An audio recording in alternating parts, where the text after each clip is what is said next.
श्रीमन्वेङ्कटनाथार्यः कवितार्किककेसरी वेदान्ताचार्यवर्यो मे सन्निधत्तां सदा हृदि गुरुभ्यः सद्गुरुभ्यश्च नमो वाग्मदीमहे वणिमहे च तत्राद्यवदम्पदे जगदाम्पदे स्वशेषभूतेन मया स्वीयैः सर्वपरिचितैः विधातुं प्रीतमात्मानं श्रीमान् प्रज्ञते स्वयं रामानुजदया पात्रं ज्ञानवैराग्यभूषणं श्रीमद्वेङ्कटनाथार्यं वन्दे वेदान्तदेशिकम् लक्ष्मीनाथसमारम्भां नाथयामुनमध्यमाम् अस्मदाचार्यपर्यन्तां वन्दे गुरुपरम्परां यो नित्यमच्युतपदाम्बुजयुग्मरुक्मां व्यामोहतस्थदितराणि तृणाय मेने अस्मद्गुरोर्भगवतोऽस्य दैकसिन्धोः रामानुजस्य चरणं शरणं प्रपद्ये मातापितायवतीयस्तनया विभूतिः सर्वं यदेव नियमेन मदन्मयानाम् आद्यस्य नः कुलपतेर्विकुलाभिरामं श्रीमत्त्वदङ्घ्रिगणं प्रणमामि मूर्ध्ना उतं सरश्च महदाह्वयभट्टनहात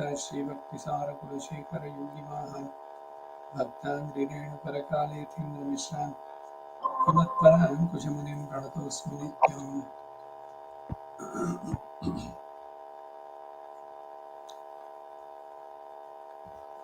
ज्ञानानन्दमयं देवं निर्मलं स्फटिकाकृतिम् आधारं सर्वविद्यानां हयग्रीवम् उपास्महे व्यासं वसिष्ठनप्तारं शक्तया पौत्रं गुञ्जं पराशरात्मजं वन्दे शुभदानं तमोनिधे व्यासाय विष्णुरूपाय विष्णवे नमो वै ब्रह्मनिधये वासिष्ठाय नमो नमः जयति पराशरसूनुः सत्यवती हृदयनन्दनो व्यासः यस्यास्य कमलगलितं वाङ्मयममृतं जगत्पिबति नारायणं नमस्कृत्य नरं चैव नरोत्तमं देवीं सरस्वतीं व्यासं ततो जयमुदीरयेत् कृष्णं गगनपत्राक्षं पुण्यश्रवणकीर्तनं वासुदेवं जगद्ध्यों नौमि नारायणं हरिं कृष्णाय यादवेन्द्राय ज्ञानमुद्राय योगिने नाथाय रुक्मिणीशाय नमो वेदान्तवेदिने सारथ्यमर्जुनस्याजो कुर्वन् गीतामृतं ददातु लोकत्रयोपकाराय तस्मै कृष्णात्मने नमः सर्वोपनिषदो गावो दुग्धा गोपालनन्दना पार्थो वत्सस्वतिर्भोक्ता दुग्धं गीतामृतं नमते युधिष्ठिरं धर्ममयो महाद्रुमः स्कन्दोऽर्जुनो भीमसेनोऽस्य शोकाः मातृसुतो पुष्पफले समृद्धेः मूलं कृष्णं ब्रह्म च ब्राह्मणाश्च भीष्मद्रोणतथा जयद्रथजना गान्धारनीलोत्पल शल्यग्राहप्रतीकपेण गहिनीकर्णेन वेलाकुलाश्वत्थामविकर्णघोरमकरादुर्योधनावर्तिनि सोत्तीर्णः खलु खण्डवैरणनदी कैवर्तके केशवे धर्मे च अर्थे च कामे च मोक्षे च भरतर्षभ ಯದಿ ಹಾಸ್ತಿದಾನನ್ಯತ್ರ ಎನ್ನೆ ಹಾಸ್ತಿ ನ ತತ್ ಕ್ವಚಿತ್. ಅಷ್ಟಮಿ ಸಮೇತ ಶ್ರೀಕೃಷ್ಣಾಯ ಪರಬ್ರಹ್ಮಣೇ ನಮಃ. ಅದು ಶ್ರೀಮನ್ ಮಹಾಭಾರತೆ ಶಲ್ಯ ಪರ್ವೆ ಹೃದ ಪ್ರವೇಶ ಪರ್ವ, ಬಲರಾಮನ ತೀರ್ಥಯಾತ್ರೆ ಅದು ಹೇಳ್ತಾ ಇದ್ವಿ. 53ನೇ ಅಧ್ಯಾಯ, 54ನೇ ಅಧ್ಯಾಯ. ಮಹರ್ಷಿಗಳು ಬಲರಾಮನಿಗೆ ಕುರುಕ್ಷೇತ್ರದ ಮಹಿಮೆಯನ್ನು ತಿಳಿಸಿದ್ದು. ಋಷಿಗಳು ರಾಮ ಶಾಶ್ವತವಾದ ಸಮಂತ ಪಂಚಕ ಬ್ರಹ್ಮದೇವನ ಉತ್ತರ ವೇದಿ ಅಂತ ಪ್ರಸಿದ್ಧವಾಗಿದೆ. ಹಿಂದೆ ವರಪ್ರದರಾದ ದೇವತೆಗಳು ಈ ಸ್ಥಳದಲ್ಲಿ ಉತ್ತಮ ಯಾಗದಿಂದ ಭಗವಂತನನ್ನು ವಿಶೇಷವಾಗಿ ಆರಾಧಿಸಿದರು. ರಾಜರ್ಷಿಗಳಲ್ಲಿ ಪ್ರಸಿದ್ಧರು ಮಹಾತ್ಮರು ಆದ ಕುರುರಾಜನಿಂದ ಅನೇಕ ವರ್ಷಗಳವರೆಗೆ ಆ ಕ್ಷೇತ್ರ ಚೆನ್ನಾಗಿ ಉಳಲ್ಪಟ್ಟಿತು. ಆದ್ದರಿಂದಲೇ ಅದು ಕುರುಕ್ಷೇತ್ರ ಎಂದು ಪ್ರಸಿದ್ಧವಾಯಿತು. ಆಗ ಬಲರಾಮ ಮಹಾತ್ಮನಾದ ಕುರು ಈ ಕ್ಷೇತ್ರವನ್ನು ಒತ್ತದ್ದೇಕೆ, ಈ ವಿಷಯವನ್ನು ಕೇಳಲು ಅಪೇಕ್ಷಿಸ್ತೇನೆ ಅಂದರು ಎಂದು ಕೇಳಲು ಋಷಿಗಳು ಹೇಳ್ತಾರೆ, ಹೇ ಬಲರಾಮ, ಹಿಂದೆ ದೇವೇಂದ್ರನು ಆ ಕ್ಷೇತ್ರವನ್ನು ಉತ್ಸಾಹದಿಂದ ಉಳುತ್ತಿದ್ದ ಕುರುವಿನ ಒಳಗೆ ಬಂದು ಅದರ ಕಾರಣ ತಿಳಿಯುವುದಕ್ಕಾಗಿ, ಹೇ ರಾಜರ್ಷಿ, ಇಷ್ಟು ಪ್ರಯಾಸಪಟ್ಟು ಈ ಕಾರ್ಯವನ್ನು ಮಾಡುತ್ತಿರುವ ಏಕೆ? ಏತಕ್ಕಾಗಿ ನೀನು ಈ ಭೂಮಿಯನ್ನು ಉಳುತ್ತಾ ಇದೀಯಾ ಅಂತ ಕೇಳಲು ಕುರುರಾಜ ಹೇಳಿದೆ, ಹೇ ಮಹೇಂದ್ರ, ಈ ಕ್ಷೇತ್ರದಲ್ಲಿ ಹುಟ್ಟಿದ ಮನುಷ್ಯರು ಪಾಪಿಗಳಿಗೆ ದುರ್ಲಭವಾದ ಪುಣ್ಯಶಾಲಿಗಳ ಲೋಕವನ್ನು ಸೇರ್ತಾರೆ. ಆಗ ಇಂದ್ರ ಆತನನ್ನ ಪರಿಹಾಸ ಮಾಡಿ ಸ್ವರ್ಗಕ್ಕೆ ಹೋದ. ಆ ರಾಜರ್ಷಿಯು ಸ್ವಲ್ಪವೂ ಇಚ್ಛಿತಿ ಇಲ್ಲದೆ ಭೂಮಿಯನ್ನು ಉಳುತ್ತಲೇ ಇದ್ದ. ಇಂದ್ರನು ಅಡಿಗಡಿಗೆ ಬಂದು ಕೇಳುತ್ತಾ ಪರಿಹಾಸ ಮಾಡಿ ಹೋಗ್ತಾ ಇದ್ದ. ರಾಜನು ಹಾಗೆ ಉಗ್ರ ತಪಸ್ಸಿನಿಂದ ಭೂಮಿಯನ್ನು ಉಳುತ್ತಿರುವುದನ್ನು ನೋಡಿ ಇಂದ್ರನು ದೇವತೆಗಳು ಕುರಿತು ಅವರಿಗೂ ಆತನ ಉದ್ದೇಶವನ್ನು ತಿಳಿಸಿದ. ಆಗ ದೇವತೆಗಳು ಇಂದ್ರನ ಮಾತನ್ನು ಕೇಳಿ ಆತನನ್ನು ಕುರಿತು, ಪ್ರಭು, ಸಾಧ್ಯವಾದರೆ ಆ ರಾಜರ್ಷಿಗೆ ನೀನು ವರಗಳ ಆಸೆಯನ್ನಾದರೂ ತೋರಿಸಿ ಆ ಕಾರ್ಯವನ್ನು ತಪ್ಪಿಸಬೇಕು. ಇಲ್ಲಿ ಹುಟ್ಟುವ ಮನುಷ್ಯರೆಲ್ಲರೂ ಯಾಗಗಳಿಂದ ನಮ್ಮನ್ನು ಆರಾಧಿಸಿಯೇ ಸ್ವರ್ಗವನ್ನು ಸೇರುವುದಾದ್ರೆ, ಆರಾಧಿಸದೆಯೇ ಸ್ವರ್ಗವನ್ನು ಸೇರುವುದಾದ್ರೆ ನಮಗೆ ಹವಿರ್ಭಾಗ ಎಲ್ಲಿ ದೊರೆಯುತ್ತೆ ಎಂದರು. ಒಡನೆ ಇಂದ್ರ ಆ ರಾಜರ್ಷಿಯ ಬಳಿಗೆ ಬಂದು, ರಾಜ, ನೀನೇಕೆ ಶ್ರಮ ಪಡ್ತಿ? ನನ್ನ ಮಾತನ್ನು ಕೇಳು. ತಿರ್ಯಗ್ ಯೋನಿಯಲ್ಲಿ ಹುಟ್ಟಿದ್ರು ಯಾರು ಈ ಕ್ಷೇತ್ರದಲ್ಲಿ ಆಹಾರ ಇಲ್ಲದೆ ದೇಹ ದಂಡನೆಯಿಂದ ಶರೀರವನ್ನು ತ್ಯಜಿಸ್ತಾರೋ, ಯಾರು ಇಲ್ಲಿ ಯುದ್ಧದಲ್ಲಿ ಹತರಾಗ್ತಾರೋ ಅವರೆಲ್ಲ ಸ್ವರ್ಗವನ್ನು ಸೇರ್ತಾರೆ ಎಂದ. ಆಗ ಕುರುರಾಜನು ಇಂದ್ರನ ಕುರಿತು ಹಾಗೆಯೇ ಆಗಲಿ ಎಂದ. ಈ ಪುರಾಣದ ಉಲ್ಲೇಖಗಳಲ್ಲಿ ಪುಣ್ಯಕ್ಷೇತ್ರಗಳಿಗೆ ಹೋದಾಗ ಅಲ್ಲಿ ಉಪವಾಸ ಮಾಡೋದು ಬಹಳ ಶ್ರೇಷ್ಠವಾದದ್ದು ಅಂತಾರೆ. ಲಘು ಉಪಹಾರ ಇವುಗಳೆಲ್ಲ ಅಲ್ಲಿ ಯಾವುದಿದೆಯೋ ಸರೋವರ ಗೋಕುಳವೋ ಕಲ್ಯಾಣಿಗಳಲ್ಲಿ ಆ ಕ್ಷೇತ್ರದ ಮಹಿಮೆ ಆ ರೀತಿ. ಆಮೇಲೆ ಇಂದ್ರ ಆತನ ಅನುಮತಿಯನ್ನು ಪಡೆದು ಮನಸ್ಸಂತೋಷದಿಂದ ತಿರುಗಿ ಸ್ವರ್ಗವನ್ನು ಕುರಿತು ಹೊರಟ. ಹೀಗೆ ದುಷ್ಟ ಇಷ್ಟ ಬಲರಾಮನಿಗೆ ಋಷಿಗಳು ಹೇಳ್ತಾ ಇರೋದು, ಹಿಂದೆ ರಾಜರ್ಷಿಯಾದ ಕುರುವಿನಿಂದ ಈ ಭೂಮಿಯು ಉಳಲ್ಪಟ್ಟ ಕ್ರಮ ಇದು. ಇಂದ್ರನ ಅನುಮತಿಯನ್ನು ಪಡೆದು ಆ ಕುರು ರಾಜ ಆ ಪುಣ್ಯಕ್ಷೇತ್ರದಲ್ಲಿ ಪ್ರಾಣವನ್ನು ಬಿಟ್ಟ. ಹಾಗೆ ಕಾಶಿಯಲ್ಲಿ ಪ್ರಾಣ ಬಿಟ್ರೆ ಅವ್ರ ಪ್ರಾಣ ಹೋಗೋಕ್ ಮೊದಲು ಶಿವ ಬಂದು ಅವರ ಕ್ರಿಯೆಯಲ್ಲಿ ರಾಮನಾಮವನ್ನು ತಿಳಿಸ್ತಾನೆ ಅನ್ನೋದು ಬಹಳ ಪ್ರಸಿದ್ಧವಾಗಿದೆ. ಅದನ್ನು ಇಂದಿಗೂ ಆಚರಣೆ ಮಾಡ್ತಾರೆ. ತುಂಬಾ ವಯಸ್ಸಾದವರು ಇವರುಗಳು ಯಾರಿದ್ರು ಕೂಡ ಅವರನ್ನು ಕಾಶಿಯಲ್ಲಿ ಬಿಡ್ತಾರೆ.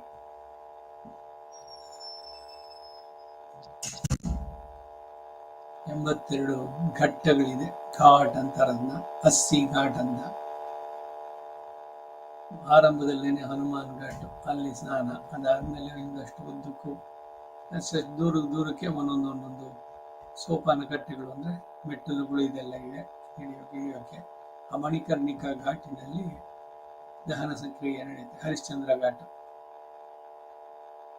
ಘಟ್ಟ.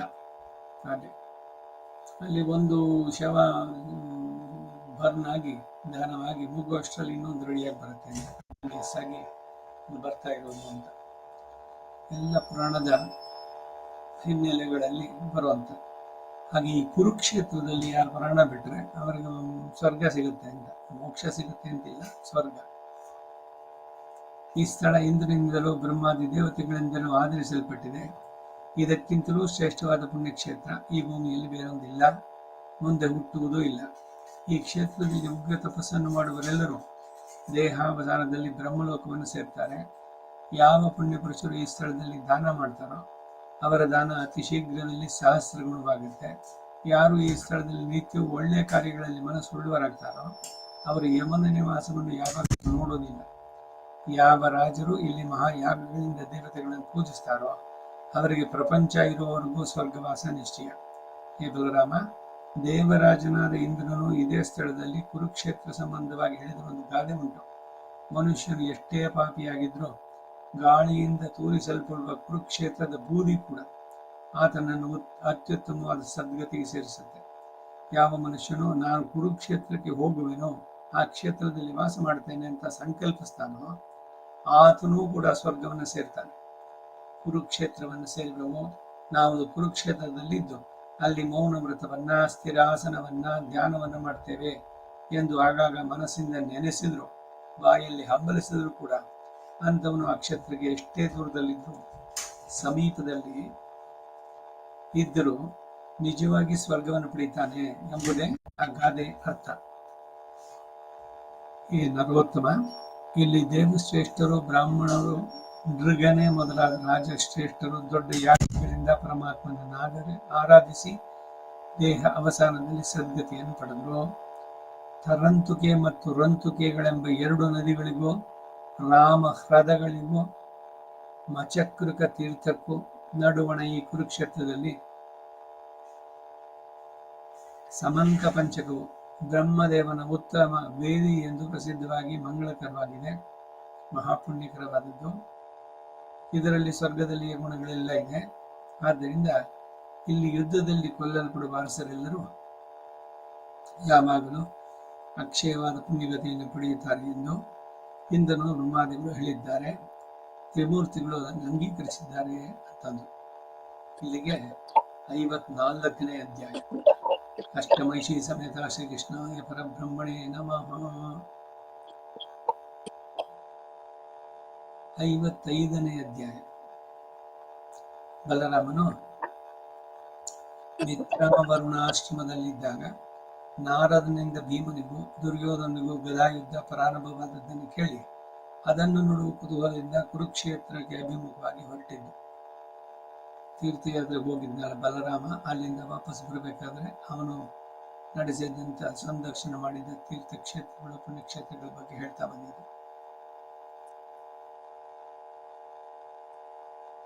ಡೆಲ್ಲಿಯಿಂದ ಸುಮಾರು ಒಂದು 4-5 ಗಂಟೆ ಕಾಲದ ಪ್ರಯಾಣ ಕುರುಕ್ಷೇತ್ರ. ಬಹಳ ಚೆನ್ನಾಗಿದೆ. 1-2 ದಿವಸ ಅಲ್ಲಿ ಇರಬೇಕು. ಇದ್ದು ಎಲ್ಲ ಸುತ್ತಮುತ್ತ ಎಲ್ಲ ಭೀಷ್ಮ ಶರಪಂಜರದಲ್ಲಿ ಇದ್ದಿದ್ದು, ಆ ಸರೋವರ, ಇವನು ಅರ್ಜುನ ಭೀಷ್ಮನಿಗೆ ಬಾಯಾರಿಕೆಗೆ ಮಾಡೋದಕ್ಕಾಗಿ ಮಾಡಿದಂತ ಕೂಡ, ಅವನು ಬಾಣ ಬಿಟ್ಟು ಭೂಮಿಯಿಂದ ಗಂಗೆಯನ್ನ ಮೇಲಕ್ಕೆ ಬರುವಂತೆ ಮಾಡಿದ್ದು ಎಲ್ಲ ಅಲ್ಲಿ. ಅಷ್ಟಮೈಷಿ ಸಮೇತ ಶ್ರೀಕೃಷ್ಣಾಯ ಪರಬ್ರಹ್ಮಣೇ ನಮಃ. ಹೇ ಜನಮೇಜಯ ರಾಜ, ಆಮೇಲೆ ಬಲರಾಮ ಕುರುಕ್ಷೇತ್ರವನ್ನು ದರ್ಶಿಸಿ ಅಲ್ಲಿಯೂ ದಾನಾದಿಗಳನ್ನು ಮಾಡಿ ಅಲ್ಲಿಂದ ವಿಶಾಲವಾದ ಒಂದು ಪುಣ್ಯಾಶ್ರಮಕ್ಕೆ ಬಂದ. ಅದು ಮಾವು, ಹೊಂಗೆ, ಹತ್ತಿ, ಆಲ, ಬಿಲ್ವ, ಹಲಸು, ಅರ್ಜುನ ಮೊದಲಾದ ವೃಕ್ಷ ಜಾತಿಗಳಿಂದ ತುಂಬಿ ಪವಿತ್ರವಾಗಿತ್ತು. ಯಾದವ ಶ್ರೇಷ್ಠನಾದ ಬಲರಾಮ ಅಂದವಾದ ಸನ್ನಿವೇಶವುಳ್ಳ ಆಶ್ರಮವನ್ನು ಕಂಡು ಅಲ್ಲಿದ್ದ ಋಷಿಗಳೆಲ್ಲರನ್ನು ನೋಡಿ, ಈ ಉತ್ತಮ ಆಶ್ರಮ ಯಾರ್ದು ಎಂದು ಕೇಳಿದ. ಆಗ ಅವರು, ಹೇ ಬಲರಾಮ, ಸೃಷ್ಟಿ ಸ್ಥಿತಿ ಸಂಹಾರಗಳನ್ನೇ ಲೀಲೆಯಾಗಿ ಉಳ್ಳಂತ ವಿಷ್ಣು ಹಿಂದೆ ಇಲ್ಲಿ ಉತ್ತಮ ತಪಸ್ಸನ್ನು ಮಾಡಿದ. ವಿಷ್ಣುವಿನ ಶಾಶ್ವತವಾದ ಎಲ್ಲ ಯಜ್ಞಗಳು ಯಥಾಕ್ರಮವಾಗಿ ಇಲ್ಲೇ ನಡೆಯಿತು. ಹೇ ರಾಜ, ಇಲ್ಲಿಯೇ ಆಬಾಲ್ಯ ಬ್ರಹ್ಮಚಾರಿಣಿಯಾಗಿದ್ದ ವೃದ್ಧ ಬ್ರಾಹ್ಮಣಿ ಸ್ತ್ರೀಯು ಯೋಗವನ್ನು ತಪಸ್ಸನ್ನು ಹಿಡಿದು ಸ್ವರ್ಗವನ್ನು ಸೇರಿದಳು. ಶಾಂಡಿಲ್ಯ ಪುತ್ರಿಯಾದ ಆ ಶ್ರೀಮತಿಯು ದೃಢ ವ್ರತವನ್ನು ಕೈಗೊಂಡು ನಿತ್ಯ ಬ್ರಹ್ಮಚರ್ಯದಲ್ಲಿದ್ದಳು. ಅವಳು ಆ ಯೋಗ ಸಿದ್ಧಿಯಿಂದ ಉತ್ತಮವಾದ ಅಶ್ವಮೇಧ ಫಲವನ್ನೆಲ್ಲ ಅಲ್ಲಿಯೇ ಅನುಭವಿಸುತ್ತಾ ಇದ್ದು ಮಹಾತ್ಮರಿಂದ ಪೂಜಿತಳಾಗಿ ಸ್ವರ್ಗಸ್ಥಳದಲ್ಲೂ. ಬಲರಾಮನು ಹಿಮಾಚಲ ಪಾರ್ಶ್ವದಲ್ಲಿರುವ ಆ ಆಶ್ರಮವನ್ನು ದರ್ಶಿಸಿ ಅಲ್ಲಿದ್ದ ಋಷಿಗಳಿಗೆ ಅಭಿವಾದನ ಮಾಡಿ ಪ್ರಾತಃ ಕಾಲದ ಅನೇಕಗಳೆಲ್ಲವನ್ನು ಮುಗಿಸಿಕೊಂಡು ಬೆಟ್ಟದ ಮೇಲೆ ಏರಿದ. ಆತನು ಆ ಬೆಟ್ಟದ ಮೇಲೆ ಸ್ವಲ್ಪ ದೂರಕ್ಕೆ ಹೋಗಿ ಅಲ್ಲಿದ್ದ ಉತ್ತಮವಾದ ಒಂದು ಪುಣ್ಯ ತೀರ್ಥದಲ್ಲಿ ಸ್ನಾನ ಮಾಡಿ ಬಹಳ ಸಂತೋಷಗೊಂಡ. ಅಲ್ಲಿಂದ ಬಲರಾಮ ಸರಸ್ವತಿ ನದಿಗೆ ಉತ್ಪತ್ತಿ ಸ್ಥಾನವಾಗಿರುವ ಪ್ಲಕ್ಷಪ್ರಸ್ರವಣ ಅನ್ನು ತೀರ್ಥಗಳಲ್ಲಿ ಅತ್ಯಂತ ಪವಿತ್ರವಾದ ಕಾರಪಚನವನ್ನು ಸೇರಿದ. ಆತನು ಅಲ್ಲಿಯೂ ದಾನಗಳನ್ನು ಮಾಡಿ ಪವಿತ್ರವಾದ ಶೀತಲ ತೀರ್ಥಗಳಲ್ಲಿ ಸ್ನಾನ ಮಾಡಿ ಪಿತೃಗಳನ್ನ ದೇವತೆಗಳನ್ನು ತೃಪ್ತಿಗೊಳಿಸಿದ. ಆ ಸ್ಥಳದಲ್ಲಿದ್ದ ಸನ್ಯಾಸಿಗಳೊಡನೆಯೂ ಬ್ರಾಹ್ಮಣರೊಡನೆಯೂ ಒಂದು ರಾತ್ರಿ ತಂಗಿದ್ದು ಆಮೇಲೆ ಪರಿಶುದ್ಧವಾದ ಮಿತ್ರಾವರುಣರ ಆಶ್ರಮವನ್ನು ಸೇರಿದ. ಆಮೇಲೆ ಇಂದ್ರನು ಅಗ್ನಿಯು ಆರ್ಯಮನು ಎಲ್ಲಿ ಸಂತೃಪ್ತರಾದರೋ ಆ ಸ್ಥಳಕ್ಕೆ ಬಂದ. ಆತನು ಅಲ್ಲಿಯೂ ಸ್ನಾನ ಮಾಡಿ ಅಲ್ಲಿನ ಋಷಿಗಳೊಡನೆ ಸಿದ್ಧರೊಡನೆಯೂ ಕರೆತು ಅವರಿಂದ ಅಲ್ಲಿ ಪವಿತ್ರ ಕಥೆಯನ್ನು ಕೇಳ್ತಾ ಇದ್ದ. ಇಷ್ಟರಲ್ಲಿ ಅಕಸ್ಮಾತ್ ಆಗಿ ಅಲ್ಲಿ ನಾರದ ಮಹರ್ಷಿ ಕಾಣಿಸಿಕೊಂಡ. ಪೂಜ್ಯನಾದ ಆ ನಾರದವನಿಗಾದರೂ ತಲೆಯಲ್ಲಿ ಜಡೆ, ಕೈಯಲ್ಲಿ ದರ್ಬೆ ಪವಿತ್ರಗಳು, ನಡುವಿನಲ್ಲಿ ನಾರುಮುಡಿ ಬಟ್ಟೆ, ಕೈಯಲ್ಲಿ ಸುವರ್ಣ ಬಣ್ಣವುಳ್ಳಂತಹ ದಂಡ ಕಮಂಡಲಗಳು, ಇಂಪಾದ ಸ್ವರದಿಂದ ಎಲ್ಲರನ್ನು ಆಕರ್ಷಿಸುವಂತಹ ಮಹತಿ ಎಂಬ ವೀಣೆಯನ್ನು ಹಿಡಿದು, ನಾರದನ ವೀಣೆ ಹೆಸರು ಮಹತಿ ಅಂತ.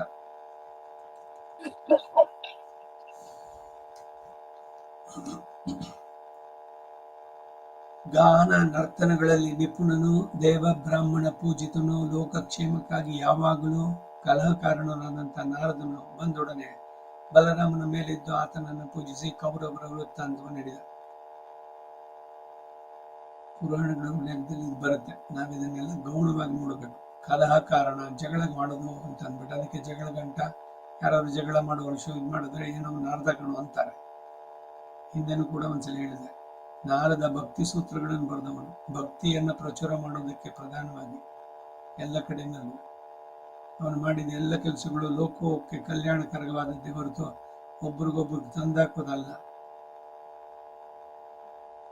ನಾರದನು ಯಥಾವತ್ತಾಗಿ ಅವರಿಗೆ ಕೌರವ ಋಷಿಗಳನ್ನೆಲ್ಲ ತಿಳಿಸಲು ಬಲರಾಮ ನಾರದನ ಕುರಿತು ದೈನ್ಯವಾಕ್ಯಗಳಿಂದ ಕೇಳ್ತಾ ಇದ್ದಾನೆ. ಹೇ ತಪೋಧನ, ಕುರುಕ್ಷೇತ್ರದಲ್ಲಿ ನೆರೆದ ರಾಜರ ಗತಿ ಏನಾಗಿದೆ? ಆ ಸಂಗತಿಯನ್ನ ನಾನು ಈಗಾಗಲೇ ಸ್ವಲ್ಪವಾಗಿ ಕೇಳಿದ್ದೇನೆ. ಆದರೂ ಅದನ್ನು ನಿನ್ನಿಂದ ವಿಸ್ತಾರವಾಗಿ ಕೇಳಲು ನನಗೆ ಕುತೂಹಲವಾಗಿದೆ ಎಂದ. ಅದಕ್ಕೆ ನಾರದ, ಹೇ ಬಲರಾಮ, ಆಗಲೇ ಭೀಷ್ಮ, ದ್ರೋಣರು, ಸಿಂಧು ದೇಶದ ರಾಜನಾದ ಜಯದ್ರಥನು ಕೊಲ್ಲಲ್ಪಟ್ಟು ಸೂರ್ಯಪುತ್ರನಾದ ಕರ್ಣನು ಮೃತನಾದನಷ್ಟೇ. ಆಮೇಲೆ ಮಹಾರಥರಾದ ಕರ್ಣ ಪುತ್ರರು ಕೊಲ್ಲಲ್ಪಟ್ಟರು. ಹಾಗೆಯೇ ಭೂರಿಷ್ಠವಸ್ ಮಹಾವೀರ್ಯವುಳ್ಳ ಮದ್ರ ರಾಜನಾದ ಶಲ್ಯನು ಹತನಾದ. ಇವರಲ್ಲದೆ ಯುದ್ಧದಲ್ಲಿ ಹಿಮ್ಮಟ್ಟದಂತಹ ಶೂರರಾದ ಇನ್ನೂ ಅನೇಕ ರಾಜರು, ರಾಜಪುತ್ರರು ಕೌರವ ರಾಜನಾದ ದುರ್ಯೋಧನಿಗೆ ಪ್ರಿಯವನ್ನು ಉಂಟು ಮಾಡಲು ತಮ್ಮ ಪ್ರಾಣದ ಮೇಲಿನ ಆಸೆಯನ್ನು ತೊರೆದು ಯುದ್ಧ ಮಾಡಿ ಮೃತರಾದರು. ಈಗ ಧೃತರಾಷ್ಟ್ರನ ಸೈನ್ಯದಲ್ಲಿ ಕೃಪನೊಬ್ಬ, ಕೃತವರ್ಮ ಒಬ್ಬ, ವೀರ್ಯವಂತನಾದ ದ್ರೋಣಪುತ್ರ ಒಬ್ಬ, ಈ ಮೂವರೇ ಉಳಿದಿದ್ದಾರೆ. ಅವರು ಈಗ ಭಯದಿಂದ ದಿಕ್ಕುಪಾಲಾಗಿ ಓಡಿ ಹೋದರು. ತನ್ನ ಸೈನ್ಯವನ್ನೆಲ್ಲ ನಶಿಸಿ ಅಲ್ಪ ಸ್ವಲ್ಪವಾಗಿದ್ದ ಕಾಲಾಳುಗಳು ಓಡಿ ಹೋಗಲು ದುರ್ಯೋಧನ ಬಹಳ ಚಿಂತಾಕುಲನಾಗಿ ದ್ವೈಪಾಯನ ಎಂಬ ಮಡುವಿನಲ್ಲಿ ಪ್ರವೇಶಿಸಿಬಿಟ್ಟ.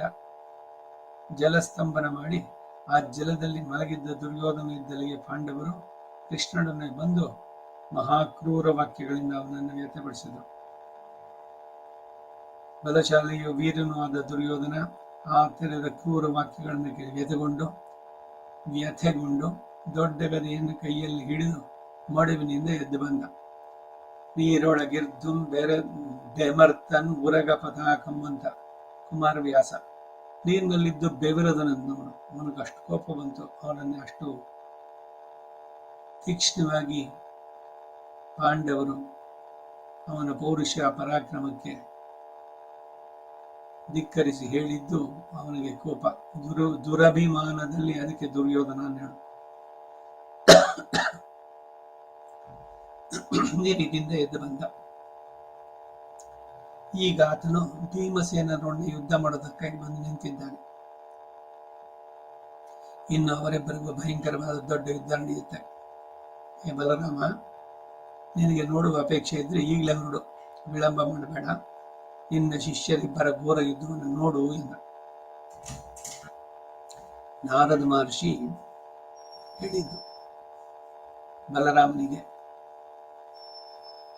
ಅದನ್ನು ಕೇಳಿ ಬಲರಾಮ ಬ್ರಾಹ್ಮಣೋತ್ತಮನಾದ ನಾರದನನ್ನು ಪೂಜಿಸಿ ತನ್ನೊಡನೆ ಬಂದಿದ್ದವರನ್ನೆಲ್ಲ ಕಳುಹಿಸಿ ತನ್ನ ಸೇವಕರನ್ನೆಲ್ಲ ದ್ವಾರಕ್ಕೆ ಹೋಗುವಂತೆ ಆಜ್ಞಾಪಿಸಿದ.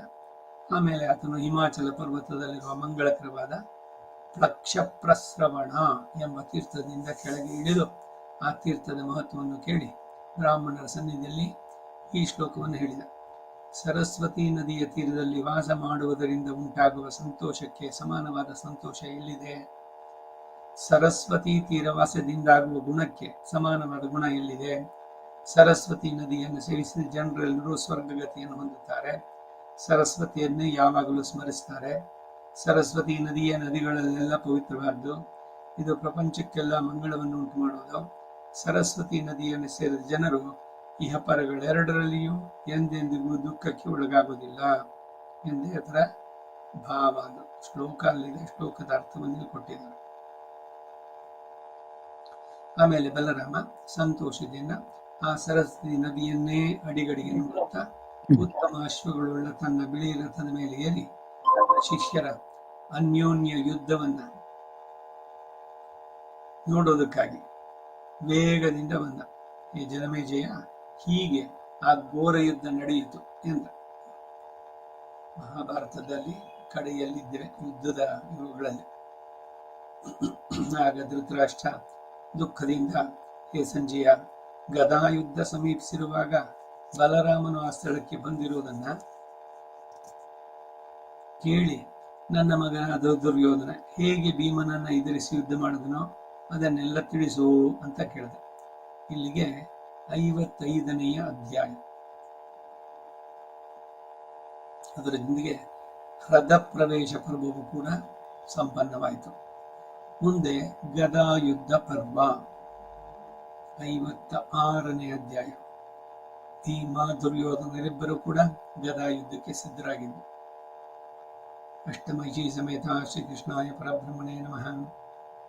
ಸಂಜಯನು ಧೃತರಾಷ್ಟ್ರನ ಕುರಿತು, ಹೇ ಮಹಾರಾಜ, ಯುದ್ಧಕ್ಕೆ ಸಿದ್ಧನಾದ ನಿನ್ನ ಮಗನಿಗೆ ಬಲರಾಮನು ಅಲ್ಲಿಗೆ ಬಂದು ಸೇರಿದ್ದನ್ನು ಕೇಳಿ ಬಹಳ ಸಂತೋಷ ಆಯಿತು. ಒಡನೆ ನಿನ್ನ ಮಗನು ಬಲರಾಮನನ್ನು ಕಂಡು ಮೇಲೆ ಎದ್ದು ಗೌರವಿಸಿ ಸಂತೋಷದಿಂದ ಯುಧಿಷ್ಠಿರನ ಕುರಿತು ಹೀಗೆ ಹೇಳ್ತಾನೆ. ಹೇ ಯುಧಿಷ್ಠಿರ, ನಾವು ಸಮಂತ ಪಂಚಕ ಎಂಬ ಪವಿತ್ರ ಸ್ಥಳಕ್ಕೆ ಹೋಗೋಣ. ಅದನ್ನ ದೇವಲೋಕದಲ್ಲಿ ಬ್ರಹ್ಮದೇವನಿಗೂ ಆದರಣೀಯವಾದ ಉತ್ತಮ ವೇದಿ ಅಂತ ಹೇಳ್ತಾರೆ.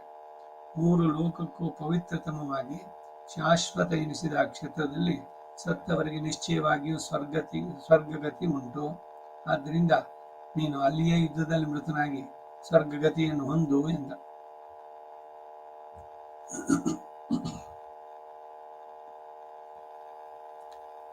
ಧರ್ಮರಾಜನು ಹಾಗೆ ಆಗಲಿ ಎಂದು ಹೇಳಿ ಸಮಂತ ಪಂಚಕದ ಕಡೆಗೆ ಹೊರಟ. ದುರ್ಯೋಧನ ಗದೆಯನ್ನೆತ್ತಿಕೊಂಡು ಕಾಲ್ನಡಿಗೆಯಿಂದಲೇ ಪಾಂಡವರನ್ನು ಹಿಂಬಾಲಿಸಿದ. ಹೀಗೆ ಗದಾಪಾಣಿಯಾಗಿ ಯುದ್ಧ ಕವಚವನ್ನು ಧರಿಸಿ ಧೈರ್ಯದಿಂದ ಹೋಗುತ್ತಿರುವ ದುರ್ಯೋಧನ ನೋಡಿ ಆಕಾಶಚಾರಿಗಳಾದ ದೇವಗಣವೆಲ್ಲ ಭಲೆ ಭಲೆ ಎಂದು ಕೊಂಡಾಡಿದರು. ವಾದ್ಯವನ್ನು ನುಡಿಸಿದ ಕುರು ಸಂತೋಷದಿಂದ ವಾದ್ಯಗಳನ್ನು ನುಡಿಸಿದರು. ನಿನ್ನ ಮಗನು ಆ ಪಾಂಡವರ ಹಿಂದೆ ಕೊಬ್ಬಿದ ಆನೆಯಂತೆ ಗಂಭೀರವಾದ ನಡೆಯಿಂದ ಹೊರಟ. ಶಂಖ ಬೇರಿ ಧ್ವನಿಗಳಿಂದಲೂ ವೀರರ ಸಿಂಹನಾದಗಳಿಂದಲೂ ದಿಕ್ಕುಗಳೆಲ್ಲ ಮುಳುಗ್ತಾ ಇದ್ವು. ಅವರೆಲ್ಲರೂ ಪಶ್ಚಿಮಾಭಿಮುಖವಾಗಿ ಹೊರಟು ಸರಸ್ವತಿ ನದಿಗೆ ದಕ್ಷಿಣದಲ್ಲಿ ನಿನ್ನ ಮಗನು ನಿರ್ದೇಶಿಸಿದಂತಹ ಪವಿತ್ರವಾದ ಮತ್ತು ಉತ್ತಮ ತೀರ್ಥಗಳಿಂದ ಕೂಡಿದ ಆ ಕುರುಕ್ಷೇತ್ರಕ್ಕೆ ಬಂದು ಸೇರಿದರು. ಶುದ್ಧವಾದ ಸ್ಥಳವನ್ನು ಅವರು ಯುದ್ಧಕ್ಕಾಗಿ ನಿರ್ಣಯಿಸಿದರು. ಒಡನೆಯ ಭೀಮ ಕವಚವನ್ನು ಇಳಿಸಿ ಗದೆಯನ್ನು ಕೈಗೆತ್ತಿಕೊಂಡು ಗರುಡಗೆ ಸಮಾನವಾದ ರೂಪದಿಂದ ನಿಂತ. ಇತ್ತಲಾಗಿ ನಿನ್ನ ಮಗನೂ ಕೂಡ ಶಿರೋವಸ್ತ್ರವನ್ನು ಸುತ್ತಿ ಶುದ್ಧ ಸುವರ್ಣಮಯವಾದ ಅಚ್ಚ ಬಂಗಾರದ ಕವಚವನ್ನು ಧರಿಸಿ ಸ್ವರ್ಣಮಯವಾದ ಮೇರು ಪರ್ವತದಂತೆ ಕಾಣಿಸ್ತಾ ನಿಂತ. ಭೀಮ ದುರ್ಯೋಧನರಿಬ್ಬರು ಒಬ್ಬರನ್ನೊಬ್ಬರು ಎದುರಿಸಿ ಕೋಪಗೊಂಡ 2 ಮದದ ಆನೆಗಳಂತೆ ಶೋಭಿಸ್ತಾ ಇದ್ದರು. ಸುತ್ತಲೂ ಅನೇಕ ರಥಿಕರ ನಡುವೆ ನಿಂತಿದ್ದ ಆ ವೀರರಿಬ್ಬರು ಏಕಕಾಲದಲ್ಲಿ ಉದಿಸಿದ ಚಂದ್ರ ಸೂರ್ಯರಂತೆ ಕಾಣಿಸ್ತಾ ಇದ್ದರು. ಒಬ್ಬರನ್ನೊಬ್ಬರು ಕೊಲ್ಲುವ ಉದ್ದೇಶದಿಂದ ನಿಂತ ಆ ಭೀಮ ದುರ್ಯೋಧನರಿಬ್ಬರು ಕಣ್ಣುಗಳಿಂದಲೇ ಒಬ್ಬರನ್ನೊಬ್ಬರನ್ನು ದಹಿಸುವಂತೆ ನೋಡ್ತಾ ಇದ್ದರು. ಕೋಪದಿಂದ ಒಂದನ್ನೊಂದು ನೋಡುತ್ತಿರುವ ಮಹಾಸರ್ಪಗಳಂತೆ ಕಾಣಿಸಿದರು. ಹಾಗೆ ನಿನ್ನ ಮಗನಿಗೆ ಮೇಲೆ ಮೇಲೆ ಕೋಪವೋ ಯುದ್ಧೋತ್ಸಾಹ ಹೆಚ್ಚಿತು. ಕೋಪದಿಂದ ಕೆಂಪೇರಿದ ಕಣ್ಣುಗಳೊಡನೆ ಕಡೆ ಬಾಯಿಗಳನ್ನು ನೆಕ್ಕುತ್ತಾ ಭೀಮಸೇನನನ್ನ ದುರುದುರನೆ ನೋಡಿ ಯುದ್ಧಕ್ಕೆ ಕರೆದ. ಭೀಮನು ಹಾಗೆಯೇ ತನ್ನ ಉಕ್ಕಿನ ಗದೆಯನ್ನು ಹಿಡಿದು ಕಾಡಿನಲ್ಲಿ ಕೊಬ್ಬಿದ ಸಿಂಹ ಮತ್ತೊಂದು ಸಿಂಹವನ್ನು ಕರೆಯುವಂತೆ ದುರ್ಯೋಧನನ್ನು ಯುದ್ಧಕ್ಕೆ ಕರೆದ. ಗದಾಪಾಣಿಗಳಾದ ಅವರಿಬ್ಬರು ಶಿಖರಗಳಿಂದ ಕೂಡಿದ 2 ಪರ್ವಗಳಂತೆ ಕಾಣಿಸ್ತಾ ಇದ್ರು. ಇಬ್ಬರು ಬಹಳ ಕೋಪಿಷ್ಟರು, ಭಯಂಕರ ಪರಾಕ್ರಮಿಗಳು. ಇಬ್ಬರು ಬಲರಾಮನಲ್ಲಿ ಗದಾಯುದ್ಧವನ್ನು ಅಭ್ಯಸಿದವರು. ಇಬ್ಬರು ವರುಣನಿಗೆ ಸಮಾನವಾದ ಕಾರ್ಯ ಸಾಮರ್ಥ್ಯವುಳ್ಳವರು, ಮಹಾಬಲಾಢ್ಯರು. ಇಬ್ಬರು ಶ್ರೀಕೃಷ್ಣನಿಗೂ ಪರಶುರಾಮನಿಗೂ ಕುಬೇರನಿಗೂ ಸಮಾನರು, ಮಧುಕೈಟವರಿಗೂ ಸುಂದೋಪಸುಂದರಿಗೂ ಸಾಟಿಯಾದವರು. ರಾಮ ರಾವಣರಿಗೂ ವಾಲಿ ಸುಗ್ರೀವರಿಗೂ ಸಮಾನರು. ಕಾಲನಂತೆಯೂ ಮೃತ್ಯುವಿನಂತೆಯೂ ಶತ್ರುಗಳನ್ನು ಧ್ವಂಸ ಮಾಡತಕ್ಕವರು. ಶರತ್ಕಾಲದಲ್ಲಿ ಮತ್ತೆರೆದ 2 ಮಹಾಗಜಗಳು ಒಂದು ಹೆಣ್ಣಾಣೆಗಾಗಿ ಎದುರಿಸಿ ಯುದ್ಧಕ್ಕೆ ನಿಂತಂತೆ ಹೆಮ್ಮೆಯಿಂದ ನಿಂತಿದ್ದಾರೆ. ಇಬ್ಬರು ಕೋಪವೆಂಬ ವಿಷವನ್ನ ಕಾರುವ ಸರ್ಪಗಳಂತೆ 2 ಸಿಂಹಗಳಂತೆಯೂ ಎದುರೆದುರಾಗಿ ನಿಂತರು. ಗದಾಯುದ್ಧದಲ್ಲಿ ನಿಪುಣರಾದ ಅವರಿಬ್ಬರು ಉಗುರುಗಳನ್ನ, ಕೋರೆ ಹಲ್ಲುಗಳನ್ನ ಆಯುಧವಾಗಿ ಉಳ್ಳಂತ ಹೆಬ್ಬುಲಿಗಳಂತೆ ಕಾಣಿಸ್ತಾ ಇದ್ರು. ಪ್ರಜಾ ಸಂಹಾರಕ್ಕಾಗಿ ಪ್ರಳಯ ಕಾಲದಲ್ಲಿ ಕಲಗಿದ ಮಹಾಸಮುದ್ರಗಳಂತೆಯೂ ಕೋಪಗೊಂಡ ಮಂಗಳ ಗ್ರಹಗಳಂತೆಯೂ ಕಾಣ್ತಾ ಇದ್ರು. ಪೂರ್ವ ಪಶ್ಚಿಮ ದಿಕ್ಕುಗಳಲ್ಲಿ ಹುಟ್ಟಿದ ಮೇಘಗಳೆರಡು ವರ್ಷಾಕಾಲದಲ್ಲಿ ಅತಿ ದುರ್ಘಟವಾದ ಮಳೆಯನ್ನ ಕರೆಯುತ್ತಾ ಗರ್ಜಿಸುವಂತೆ ಒಬ್ಬರನ್ನೊಬ್ಬರು ದೂರದನ್ನೇ ನೋಡ್ತಾ ಗರ್ಜಿಸ್ತಾ ಇದ್ದಾರೆ. ಪ್ರಳಯ ಕಾಲದಲ್ಲಿ ಉದಿಸ ಇಬ್ಬರು ಸೂರ್ಯದಂತೆ ಜ್ವಲಿಸ್ತಾ ಇದ್ದಾರೆ. ಸಿಂಹಗಳು, ಹುಲಿಗಳು, ಮೇಘಗಳು ಗರ್ಜಿಸುವಂತೆ ಒಬ್ಬರನ್ನೊಬ್ಬರು ನೋಡಿ ಗರ್ಜಿಸ್ತಾ ಇದ್ದಾರೆ. ಉರಿಯುವ 2 ಅಗ್ನಿಗಳಂತೆಯೂ ಶಿಖರಗಳಿಂದ ಕೂಡಿದ 2 ಪರ್ವತಗಳಂತೆಯೂ ಎದುರೆದುರಾಗಿ ನಿಂತಿದ್ದಾರೆ. ಇಬ್ಬರಿಗೂ ಕೋಪದಿಂದ ತುಟಿಗಳು ನಡುಗ್ತಾ ಇವೆ. ಇಬ್ಬರು ಕೋಪದಿಂದ ಅನ್ಯೋನ್ಯವಾಗಿ ನೋಡ್ತಾ ಇದ್ದಾರೆ. ಇಬ್ಬರು ವೀರ್ಯೋತ್ಸಾಹದಿಂದ ಕುದುರೆಗಳಂತೆ, ಆನೆಗಳಂತೆಯೂ ಗೋಡಿಗಳಂತೆ ಗರ್ಜಿಸ್ತಾ ಇದ್ದಾರೆ. ಕೊಬ್ಬಿದ ದೈತ್ಯರಂತೆ ಅವರಿಬ್ಬರು ಯುದ್ಧಕ್ಕೆ ನಿಂತಿರುವಾಗ ದುರ್ಯೋಧನನು ಸಂಜಯನ ನಡುವೆ ನಿಂತಿದ್ದ ಧರ್ಮರಾಜ್ ನೋಡಿ, ಹೇ ಯುಧಿಷ್ಠಿರ, ಈಗ ಭೀಮನಿಗೂ ನನಗೂ ಯುದ್ಧ ಆರಂಭಿಸಿದೆ. ನೀವೆಲ್ಲರೂ ಇಲ್ಲೇ ಕುಳಿತು ಈ ಯುದ್ಧವನ್ನು ನೋಡ್ತಾ ಇರಿ ಎಂದ. ಆಗ ಅಲ್ಲಿದ್ದ ರಾಜಸಮೂಹ ಎಲ್ಲ ಒಂದಾಗಿ ಸೇರಿ ಕುಳಿತು ಆಕಾಶದಲ್ಲಿ ಸೂರ್ಯಮಂಡಲದಂತೆ ಕಾಂತಿ ವಿಶಿಷ್ಟವಾಗಿತ್ತು. ಅವರ ನಡುವೆ ಬಲರಾಮ ಎಲ್ಲರಿಂದಲೂ ಗೌರವಿಸಲ್ಪಡುತ್ತಾ ನಕ್ಷತ್ರಗಳಿಂದ ಪರ್ವತನಾದ ಚಂದನಂತೆ ಕಾಣ್ತಾ ಇದ್ದ. ಭೀಮ, ದುರ್ಯೋಧನಿಬ್ಬರು ಗದೆಯನ್ನು ಹಿಡಿದು ನಿಂತು ಮೊದಲು ವಾಗ್ಯುದ್ಧವನ್ನು ಆರಂಭಿಸಿ ಒಬ್ಬರಿಗೊಬ್ಬರು ಮರ್ಮ ಭೇದಕವಾದ ಮಾತಿನಿಂದ ನೋಯಿಸ್ತಾ ಯುದ್ಧಕ್ಕೆ ನಿಂತ ಇಂದ್ರ ವೃತ್ತರಂತೆ, ಇಂದ್ರನಿಗೂ ವೃತ್ರಾಸುರನಿಗೂ ನಡೆದಂತೆ ಒಬ್ಬರನ್ನೊಬ್ಬರು ನೋಡ್ತಾ ಇದ್ರು. ಇಲ್ಲಿಗೆ 56ನೇ ಅಧ್ಯಾಯ. ಅಷ್ಟಮೈಷಿ ಸಮೇತ ಶ್ರೀಕೃಷ್ಣಾಯ ಪರಬ್ರಹ್ಮಣೇ ನಮಃ. 57ನೇ ಅಧ್ಯಾಯ. ಭೀಮ ದುರ್ಯೋಧನ ವೀರವಾದಗಳು. ಓ ಜನಮೇಜಯ ರಾಜ, ಅಷ್ಟಮೈಷಿ ಸಮೇತ ಶ್ರೀಕೃಷ್ಣಾಯ ಪರಬ್ರಹ್ಮಣೇ ನಮಃ. ಆಮೇಲೆ ಭೀಮ ದುರ್ಯೋಧನಿಗೆ ಮಾತಿನಿಂದ ಪ್ರಬಲವಾದ ಯುದ್ಧ ಆರಂಭಿಸು. ಈ ಸಂಗತಿಯನ್ನು ಕೇಳಿದೊಡನೆ ಧೃತರಾಷ್ಟ್ರ ಮಹಾವ್ಯಸನದಿಂದ ಸಂಜಯನನ್ನು ಹೀಗೆಂದು ಹೇಳ್ತಾನೆ, ಛೀ, ಮನುಷ್ಯ ಜನ್ಮವನ್ನು ಸುಡಬೇಕು. ಅವನಿಗೆ ಎಂಥ ಕ್ರೂರ ಪ್ರಯತ್ನದಲ್ಲಿ ಮನಸ್ಸು ಪ್ರವರ್ತಿಸುತ್ತೆ. ಇದಕ್ಕೆ ಬೇರೆ ನಿರ್ದೇಶನ ಬೇಕೆ? ಸಂಜಯ ನನ್ನ ಮಗನಾದರೂ 11 ಅಕ್ಷೋಹಿಣಿ ಸೈನ್ಯಗಳಿಗೆ ಒಡೆಯ. ಎಲ್ಲಾ ರಾಜರನ್ನು ತನಗೆ ಅಧೀನವಾಗಿ ಮಾಡಿಕೊಂಡು ಆಜ್ಞಾಪಿಸ್ತಾ ಇದ್ದ. ಈ ಭೂಮಿಯೆಲ್ಲ ಯಥೇಚ್ಛವಾಗಿ ಅನುಭವಿಸ್ತಾ ಇದ್ದವನು. ಇಂತಹ ಉತ್ತಮ ಸ್ಥಿತಿಯಲ್ಲಿದ್ದ ನನ್ನ ಮಗ ಈಗ ಗದೆಯನ್ನು ಹೆಗಲ ಮೇಲಿಟ್ಟುಕೊಂಡು ಒಂಟಿಯಾಗಿ ಕಾಲ್ನಡಿಗೆಯಿಂದ ಯುದ್ಧ ಭೂಮಿಯನ್ನು ಬಿಟ್ಟು ಹೋದ್ನಲ್ಲ. ಜಗತ್ತಿಗೆಲ್ಲ ನಾಥ ನೆನೆಸಿದ ನನ್ನ ಪುತ್ರ ಅನಾಥನಂತೆ ಗದೆಯನ್ನು ಹೊತ್ಕೊಂಡು ಹೋದ ಅಂದ್ರೆ ಇವೆಲ್ಲವೂ ದುರದೃಷ್ಟವಲ್ಲದೆ ಬೇರೇನು? ಅಂತೂ ಓ ಸಂಜಯ, ನನ್ನ ಮಗನ ಮಹತ್ತಾದ ದುಃಖಕ್ಕೆ ಗುರಿಯಾದ ಎಂದು ಹೇಳಿ ಧೃತರಾಷ್ಟ್ರ ವ್ಯಸನದಿಂದ ಸುಮ್ಮನಾದ. ನಮ್ಮೆಲ್ಲರಲ್ಲೂ ಈ ಧೃತರಾಷ್ಟ್ರ ಇದ್ದಾನೆ. ನಮಗೆ ದುಃಖವೋ ಮತ್ತೊಂದು ಆದಾಗ ಇವನಂತೆಯೇ ನಾವು ಕೂಡ ಯಾರ ಮೇಲೆ ಬಿಳಿ ಹಾಕೋದು? ಎಲ್ಲ ನಮಗೆ ಲಕ್ಕು, ಅದೃಷ್ಟ ಚೆನ್ನಾಗಿರ್ಲಿಲ್ಲ, ಅದು ಇದು ಅಂತ. ಮುಖ್ಯವಾಗಿ ಇಲ್ಲಿ ಮಾಡಬೇಕಾದ್ದು ಧರ್ಮಗಳಿಗೆ. ಧರ್ಮದ ಹಾದಿಯಲ್ಲಿ ಇದ್ರೆ ಇವನು ಎಷ್ಟೇ ಕಷ್ಟಪಟ್ಟರು ಅವನು ಬೇಚಿತನಾಗ್ತಾನೆ. ಸತ್ಯಮೇವ ಜಯತೆ, ಧರ್ಮವ ಜಯತೆ ಎನ್ನುವುದು. ಆದ್ರೆ ಅದಕ್ಕೆ ವಿರುದ್ಧವಾಗಿರೋರು ಹೇಗೆ ಜಸ್ಟಿಫಿಕೇಶನ್ ಮಾಡ್ಕೊಳ್ತಾರೆ? ಎಲ್ಲ ಈ ರೀತಿನಲ್ಲಿ. ಆಗ ಸಂಜಯ ಧೃತರಾಷ್ಟ್ರನ ಕುರಿತು, ಹೇ ಮಹಾರಾಜ, ಮೇಘಧ್ವನಿಯಂತೆ ಗಂಭೀರವಾದ ಧ್ವನಿಯುಳ್ಳ ನಿನ್ನ ಮಗ ಸಂತೋಷದಿಂದ ಗರ್ಜಿಸುವ ಮಹಾವೃಷಭದಂತೆ ಆಗಲೂ ತನ್ನ ವೀರ್ಯದ ಕೆಚ್ಚನ್ನು ಬಿಡದೆ ಭೀಮಸೇನನ್ನು ಕರೆಯುತ್ತಿರುವಾಗಲೇ ಅಲ್ಲಲ್ಲಿ ನಾನಾ ವಿಧವಾದ ಉತ್ಪಾತಗಳು ಕಾಣಿಸತೊಡಗಿದವು. ಶಕುನ ಇವೆಲ್ಲ. ಸಿಡಿಲಿನ ಧ್ವನಿಯೊಡನೆ ಬಿರುಗಾಳಿ ಬೀಸಿತು. ದೊಡ್ಡ ಧೂಳಿನ ಮಳೆ ಸುರಿಯಲಾರಂಭಿಸಿತು. ಎಲ್ಲ ದಿಕ್ಕುಗಳು ಅಂಧಕಾರದಿಂದ ಮುಚ್ಚಿದಂತಾದವು. ಆಕಾಶದಿಂದ ಮಹಾಧ್ವನಿಯೊಡನೆ 100 ಉಲ್ಕೆಗಳು ದಿಕ್ಕುಗಳನ್ನು ಭೇದಿಸುವಂತೆ ಬಿಡ್ತಾ ಇದ್ವು. ಧೂಮಕೇತು ಕಂಡ್ರೆ ಅದು ಏನೋ ವಿನಾಶದ ಸಂದೇಶ ಅಂತ ಹಿಂದಿನೆಲ್ಲ ಇದ್ದಿದ್ದು. ಉಲ್ಕೆಗಳು ಅಂದ್ರೆ 100 ಉಲ್ಕೆಗಳು ದಿಕ್ಕುಗಳನ್ನು ಭೇದಿಸುವಂತೆ ಬಿಡ್ತಾ ಇದ್ವು.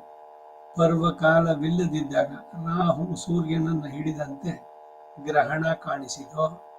ದೊಡ್ಡ ಭೂಕಂಪ ಉಂಟಾದಂತೆ ಭೂಮಿ ನಡುಗಿತು. ಮರಳಿನ ವರ್ಷದೊಡನೆ ಪ್ರಚಂಡ ಗಾಳಿ ಬೀಸಿತು. ಬೆಟ್ಟದ ಶಿಖರಗಳು ತಾವಾಗಿಯೇ ಉರುಳಿದವು. ವಿವಿಧ ಆಕಾರವುಳ್ಳ ಮೃಗಗಳು ನಾನಾ ಕಡೆಗಳಿಂದ ಬರ್ತಾ ಇದ್ವು. ಭಯಂಕರವಾಗಿ ಉರಿಯುವ ಬಾಯುಳ್ಳ ನರಿಗಳು ಅಲ್ಲಲ್ಲಿ ಊಳಿಡ್ತಾ ಇದ್ವು. ಸಿಡಿಲುಗಳು ಬೀಳ್ತಾ ಇದ್ವು. ದಿಕ್ಕುಗಳೆಲ್ಲ ಉರಿಯುವಂತೆ ಕಾಣಿಸ್ತಾ ಇದೆ. ಮೃಗಗಳು ಅಮಂಗಳವನ್ನು ಸೂಚಿಸುವಂತೆ ಕೂಗುತ್ತಾ ಇವೆ. ಕೊಳದ ನೀರು ಇದ್ದಕ್ಕಿದ್ದ ಹಾಗೆ ಉಕ್ಕಿ ಬಂತು. ಭಯಂಕರವಾದ ಅಶರೀರ ಧ್ವನಿಗಳು ಕೇಳಿಸಿದವು. ಇಂತಹ ದುರ್ನಿಮಿತ್ತಗಳನ್ನೆಲ್ಲ ಕಂಡ ಭೀಮ ಸಮೀಪದಲ್ಲಿ ಅಣ್ಣನಾದ ಯುಧಿಷ್ಠಿರ ನೋಡಿ, ಅಣ್ಣ, ಈಗ ದುರಾತ್ಮನಾದ ದುರ್ಯೋಧನನ್ನೇನೋ ನಾನು ಜಯಿಸಬಲ್ಲೆ, ನಿಶ್ಚಯವಾಗಿ ಜಯಿಸ್ತೇನೆ. ಬಹುಕಾಲದಿಂದ ನನ್ನ ಹೃದಯ ಗುಹೆಯಲ್ಲಿ ಅಡಗಿಸಿಟ್ಟಿರುವ ಕೋಪವನ್ನೆಲ್ಲ ಈಗ ಹೊರಗೆ ಬಿಡ್ತೇನೆ. ಅರ್ಜುನನು ಖಾಂಡವನದಲ್ಲಿ ಅಗ್ನಿಯನ್ನು ಬಿಟ್ಟ ಹಾಗೆ ಈಗ ನಾನು ನನ್ನ ಕೋಪಾಗ್ನಿಯನ್ನು ದುರ್ಯೋಧನ ಮೇಲೆ ಬಿಡ್ತೇನೆ. ಅಣ್ಣ, ನಿನ್ನ ಹೃದಯದಲ್ಲಿರುವ ದುಃಖ ಶಲ್ಯವನ್ನು ಈಗ ಕಿತ್ತು ಹಾಕ್ತೇನೆ ನೋಡು. ಈಗಲೇ ಪಾಪಿಯಾದ ಈ ಕುರುಕುಲಾಂತಕನನ್ನ ನನ್ನ ಗದೆಯಿಂದ ಬಡಿದು ನನಗೆ ಕೀರ್ತಿರೂಪವಾದ ಮಾಲೆಯನ್ನಿಟ್ಟು ಅಲಂಕರಿಸ್ತೇನೆ. ಈಗಲೇ ನಾನು ಆ ಪಾಪಿಯ ತೊಡೆಯನ್ನು ಯುದ್ಧದಲ್ಲಿ ನನ್ನ ಗದೆಯಿಂದ ಮುರಿಯುತ್ತೇನೆ. ಈ ದುರ್ಯೋಧನೇನೋ ತಿರುಗಿ ಇಲ್ಲಿಂದ ಹಸ್ತಿನಾವತಿಗೆ ಹೋಗಲಾರ. ಹಿಂದೆ ಅವನು ನನ್ನ ಹಾಸಿಗೆಯಲ್ಲಿ ವಿಷ ಸರ್ಪಗಳನ್ನು ಬಿಟ್ಟು ಕಚ್ಚಿಸಿದ್ದು, ಅನ್ನದಲ್ಲಿ ವಿಷವನ್ನು ಕಲಸಿ ನನಗೆ ಕೊಟ್ಟದ್ದು, ಸಭೆಯಲ್ಲಿ ನನ್ನನ್ನು ನೋಡಿ ಪರಿಹಾಸ ಮಾಡಿದ್ದು, ಜೂಜಿನ ನೆಪದಿಂದ ನಮ್ಮ ಸರ್ವಸ್ವವನ್ನು ಅಪಹರಿಸಿದ್ದು, 12 ವರ್ಷಗಳ ವನವಾಸ, 1 ವರ್ಷ ಅಜ್ಞಾತವಾಸನ್ನ ನಮಗೆ ನಿರ್ಣಯಿಸಿದ್ದು, ಈ ನಮ್ಮ ಎಲ್ಲಾ ದುಃಖಗಳನ್ನ ಈಗ ಕೊನೆ ಮುಟ್ಟಿಸುವ ಕಾಲ ಬಂದಿದೆ. ಈ ಮಧ್ಯಾಹ್ನದೊಳಗಾಗಿ ಈ ಪಾಪಿಯನ್ನು ಕೊಂದು ನನ್ನ ಮೇಲಿನ ಋಣವನ್ನ ನಾನು ತೀರಿಸಿಕೊಳ್ತೇನೆ. ದುರ್ಬುದ್ಧಿಯುಳ್ಳ ಆ ಧಾತರಾಷ್ಟ್ರನ ಆಯಸ್ಸು ಇಂದಿಗೆ ತೀರಿತು. ಅವನಿಗೆ ತಂದೆ ತಾಯಿಗಳನ್ನು ನೋಡುವ ಭಾಗ್ಯ ಇಂದಿಗೆ ತೀರಿತು. ಅವನ ಸೌಖ್ಯವೆಲ್ಲ ಇಂದು ಕೊನೆಗಾಯಿತು. ಅವನು ತನ್ನ ಪತ್ನಿಯರ ಮುಖವನ್ನು ನೋಡುವ ಅದೃಷ್ಟ ಈಗಲೇ ಅದು ಕೂಡ ಮುಗಿಯಿತು. ಈಗಲೇ ನಾನು ಆ ದುರ್ಯೋಧನ ಪ್ರಾಣಗಳನ್ನ, ಐಶ್ವರ್ಯವನ್ನ, ರಾಜ್ಯವನ್ನು ಕೂಡ ನಾನು ಅವನಿಂದ ಕಿತ್ಕೊಳ್ತೇನೆ. ಅವನ ಸಮಸ್ತವನ್ನು ತೊರೆದು ಭೂಮಿಯಲ್ಲಿ ಮಲಗುವಂತೆ ಮಾಡ್ತೇನೆ. ಈ ದಿನವೇ ಧೃತರಾಷ್ಟ್ರನ ತನ್ನ ಪುತ್ರನ ಮರಣವನ್ನು ಕೇಳಿ ಶಕುನಿಯ ದುರ್ಮಂತ್ರಗಳಿಂದ ದುರ್ಬೋಧನೆಗಳಿಂದ ತನಗೆ ಉಂಟಾದ ಅನರ್ಥ ಏನು ಅನ್ನೋದನ್ನ ಸ್ಮರಣೆಗೆ ತಂದುಕೊಳ್ಳಿ ಎಂದು ಹೇಳಿ ಭೀಮ ಗದೆಯನ್ನೆತ್ತಿಕೊಂಡು ಇಂದ್ರನ ವೃತ್ರನನ್ನು ಹೇಗೋ ಹಾಗೆ ನಿನ್ನ ಮಗನನ್ನ ಯುದ್ಧಕ್ಕೆ ಕರೆದ. ತನ್ನಂತೆಯೇ ಗದೆಯನ್ನು ಹಿಡಿದು ಕೈಲಾಸ ಶಿಖರದಿಂದ ನಿಂತಿರುವ ಶಿಖರದಂತೆ ನಿಂತಿರುವವನು ಆ ದುರ್ಯೋಧನ ನೋಡಿ ತಿರುಗಿ ಕೋಪದಿಂದ ಭೀಮ ಹೀಗೆಂದು ಹೇಳ್ತಾ ಇದ್ದಾನೆ. ಇಲ್ಲ ದುರ್ಯೋಧನ, ಹಸ್ತಿನಾವತಿಯಲ್ಲಿ ನಿನ್ನ ತಂದೆಯಾದ ಧೃತರಾಷ್ಟ್ರನು ನೀನು ನಮ್ಮ ವಿಷಯದಲ್ಲಿ ಎಂತೆಂತಹ ದುಷ್ಕೃತ್ಯಗಳನ್ನು ಮಾಡಿದ್ರು ಅವನ್ನೆಲ್ಲ ನೆನಪಿಗೆ ತಂದುಕೊಳ್ಳಿ. ರಜಸ್ವಲೆಯಾದ ದ್ರೌಪದಿಯನ್ನು ಸಭಾ ಮಧ್ಯಕ್ಕೆ ಸೆಳೆದು ಅವಮಾನಗೊಳಿಸಿದ್ರಿ.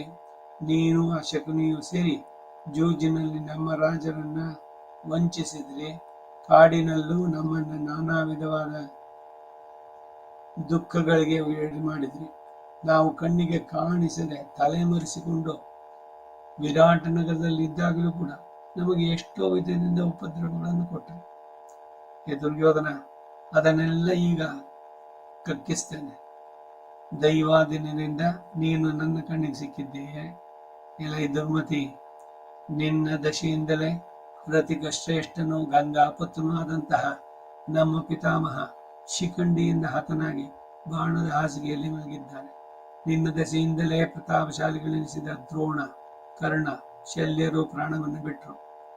ನಮ್ಮಲ್ಲಿ ಮೊದಲು ವೈರ ಎಂಬ ಬೆಂಕಿಯನ್ನು ಹತ್ತಿಸಿಟ್ಟಂತ ಶಕುನಿ ಅವನು ಹತನಾದ. ನಿನ್ನ ಆಜ್ಞೆಯ ಮೇಲೆ ದ್ರೌಪದಿಯನ್ನು ಸಭಾಮಧ್ಯಕ್ಕೆ ಸೆಳೆದು ತರಲು ಹೋದಂತಹ ಆ ಪ್ರಾತಿಗಾಮಿಯು ಹತನಾದ. ಶೂರರಾದ ನಿನ್ನ ಒಡ ಹೊಟ್ಟಿದವರೆಲ್ಲ ಸತ್ರು.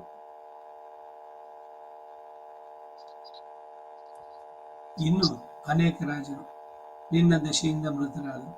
ಇಂತಹ ಪಾಪಿಯಾದ ನಿನ್ನನ್ನ ಈಗ ನಾನು ನನ್ನ ಗದೆಯಿಂದ ಸಮರಿಸ್ತೇನೆ, ಇದರಲ್ಲಿ ಸಂದೇಹವೇ ಇಲ್ಲ ಎಂದ. ಹೀಗೆ ಆರ್ಭಟಿಸಿ ಹೋಗುತ್ತಿರುವ ಭೀಮನನ್ನು ನೋಡಿ ನಿನ್ನ ಮಗ ಮನಸ್ಸಿನಲ್ಲಿ ಸ್ವಲ್ಪವಾದರೂ ಭಯ ಇಲ್ಲದೆ, ಹೇ ವೃಕೋದರ, ಸುಮ್ಮನೆ ಹೀಗೆ ಆತ್ಮಸ್ತುತಿ ಮಾಡಿಕೊಂಡು ಬಗಳೋದ್ರಲ್ಲಿ ಫಲ ಏನು? ಬಾ, ಮುಂದೆ ಬಾ, ಯುದ್ಧ ಮಾಡು. ಇಲ್ಲೇ ಕುಲಾಧಮ, ನಿನಗಿರುವ ಯುದ್ಧದ ಆತುರವನ್ನ ಇಂದಿಗೆ ನಾನು ಮುಗಿಸಿಬಿಡ್ತೇನೆ. ಅಲ್ಪ ಬಲವುಳ್ಳ ನೀನು ಸಾಮಾನ್ಯವಾದ ಪ್ರಾಕೃತ ಮನುಷ್ಯನ ಬಾಯಿ ಮಾತಿನಿಂದ ಬೆದರಿಸುವಂತೆ ನನ್ನನ್ನು ಎದುರಿಸುವೆ. ಇದು ನಿನಗೆ ಸಾಧ್ಯವಲ್ಲ. ಬಹುಕಾಲದಿಂದ ನಿನ್ನೊಡನೆ ಗದಾ ಯುದ್ಧವನ್ನು ಮಾಡಬೇಕೆಂಬ ಆಶೆ ನನ್ನ ಮನಸ್ಸಿನಲ್ಲಿತ್ತು. ಈಗ ದೈವತೆಯಿಂದ ಅದು ಸಂಘಟಿಸಿತು. ಹೇ ದುರ್ಮತಿ, ಬರೀ ಬಾಯಿ ಬಡಿಯೋದರಿಂದ ಪ್ರಯೋಜನ ಏನು? ಈ ಹರಟೆಯನ್ನು ತಗ್ಗಿಸು, ಕಾರ್ಯದಿಂದ ನಿನ್ನ ಪರಾಕ್ರಮವನ್ನು ತೋರಿಸು, ವಿಳಂಬ ಮಾಡಬೇಡ ಎಂದ. ನಿನ್ನ ಮಗನ ಈ ಧೀರ ವಾಕ್ಕನ್ನು ಕೇಳಿ ಸೋಮಕರು ಮೊದಲಾಗಿ ಅಲ್ಲಿ ನಡೆದ ಎಲ್ಲ ರಾಜರು ಅವನನ್ನು ಕೊಂಡಾಡರು. ಹೀಗೆ ಎಲ್ಲರಿಂದ ಗೌರವಿಸಲ್ಪಡುತ್ತಾ ದುರ್ಯೋಧನ ಯುದ್ಧಕ್ಕೆ ಧೈರ್ಯದಿಂದ ಮುಂದಾದ. ಸುತ್ತಲೂ ಇದ್ದ ರಾಜರೆಲ್ಲ ಕರತಾಡಗಳಿಂದ ಅವನನ್ನು ಉತ್ಸಾಹಗೊಳಿಸಿದ್ರು.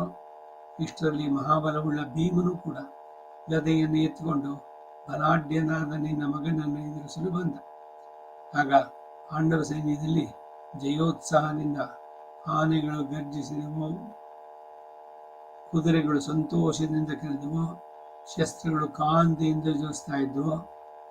ಎಲ್ಲ ಯುದ್ಧ ಆರಂಭಕ್ಕೆ ಮೊದಲಿನಲ್ಲಿ ಎಲ್ಲ ಆಗಿದ್ದು. ಇಲ್ಲಿಗೆ 57ನೇ ಅಧ್ಯಾಯ. ಅಷ್ಟಮೈಷಿ ಸಮೇತ ಶ್ರೀ ಕೃಷ್ಣಾಯ ಪರಬ್ರಹ್ಮಣೇ ನಮಃ. ಭೀಮ ದುರ್ಯೋಧನನ ಗದಾ ಯುದ್ಧದ ವರ್ಣನೆ. ಗದಾ ಯುದ್ಧ ಪ್ರಧಾನವಾಗಿ ಅದನ್ನೇ ಬಹಳ ದೀರ್ಘವಾಗಿ ತಿಳಿಸುವಂತಹದ್ದು ಬಂದಿದೆ. ಅನೇಕ ಕೃತಿಗಳು ಕಾವ್ಯಗಳಲ್ಲಿ ಕೊಂಡಾಡಿದ್ದಾರೆ. ಭೀಮ ದುರ್ಯೋಧನ ಗದಾ ಯುದ್ಧ 58ನೇ ಅಧ್ಯಾಯ. ಅಷ್ಟಮೈಷಿ ಸಮೇತ ಶ್ರೀಕೃಷ್ಣಾಯ ಪರಬ್ರಹ್ಮಣೇ ನಮಃ. ಆಮೇಲೆ ದೃಢ ಮನಸ್ಸುಳ್ಳ ದುರ್ಯೋಧನ ಭೀಮಸೇನನ್ನು ಕೊಂಡು ಗರ್ಜಿಸುತ್ತಾ ಅತಿ ವೇಗದಿಂದ ಅವನಿಗೆ ಎದುರಾಗಿ ಓಡಿದ. ಅವರ ಕೊಂಬುಗಳುಳ್ಳ 2 ವೃಷಭಗಳಂತೆ ಒಬ್ಬರ ಮೇಲೊಬ್ಬರು ನುಗ್ಗಿದರು. ಅವರ ಪ್ರಹಾರಗಳ ಶಬ್ದ ದೊಡ್ಡ ಗುಡುಗಿನಂತೆ ಕೇಳಿಸಿತು. ಇಂದ್ರ ಪ್ರಹ್ಲಾದರಂತೆ ಒಬ್ಬರನ್ನೊಬ್ಬರು ಹಿಡಿದುಕೊಳ್ಳಬೇಕು ಎಂದು ಮುಂದೆ ಬಿದ್ದು ಆ ಇಬ್ಬರಿಗೂ ರೋಮಾಂಚನವನ್ನು ಮಾಡುವಂತಹ ಮಹಾಯುದ್ಧ ಅಲ್ಲಿ ನಡೆಯಿತು. ಗದೆಯನ್ನು ಕೈಯಲ್ಲಿ ಹಿಡಿದು ರಕ್ತದಿಗ್ಧ ಗಾತ್ರರಾದ ಇಬ್ಬರು ಪುಷ್ಪಿಸಿರುವ ಫಲಾಶೋಕಗಳಂತೆ ಕಾಣಿಸಿದರು. ಹಿಂದೆ ಕೂಡ ಇದರ ಉದಾಹರಣೆ ಬಂದಿತ್ತು, ಉಪಮೆಗಳು. ಈ ಮುತ್ತುಗದ ಕಡ್ಡಿ ಇದೆಯಲ್ಲ, ಅದು ಹೋಮದಲ್ಲಿ ಉಪಯೋಗ ಆಗುತ್ತೆ. ಸಮಿತ್ತು, ಆ ಮುತ್ತುಗದ ಎಲೆ ದರ್ವಿ, ಆದರೆ ಅದರಲ್ಲಿ ಬಿಡೋ ಹೂವು ಕೆಂಪು ಹೂವು, ಫಲಾಶದ ಪುಷ್ಪ. ಅದು ಯಾವ ದೇವರಿಗೂ ಪ್ರೀತಿ ಇಲ್ಲ. ಯಾಕೆಂದ್ರೆ ಇದು ಕೂಡ ಹಿಂದೆ ಹೇಳಿದ ಒಂದು ಕತೆ. ಆ ಫಲಾಶ, ಅದರ ಕೆಳಗೆ ವೇದವನ್ನ ಭಗವಂತ ಹೇಳಿದ. ಅವಾಗ ಇದು ಎಲ್ಲ ಚೆನ್ನಾಗಿ ಕೇಳಿಸ್ಕೊಂಡ್ವೋ. ಅದಕ್ಕೆ ಸುಶ್ರವ ಅಂತ ಹೆಸರು.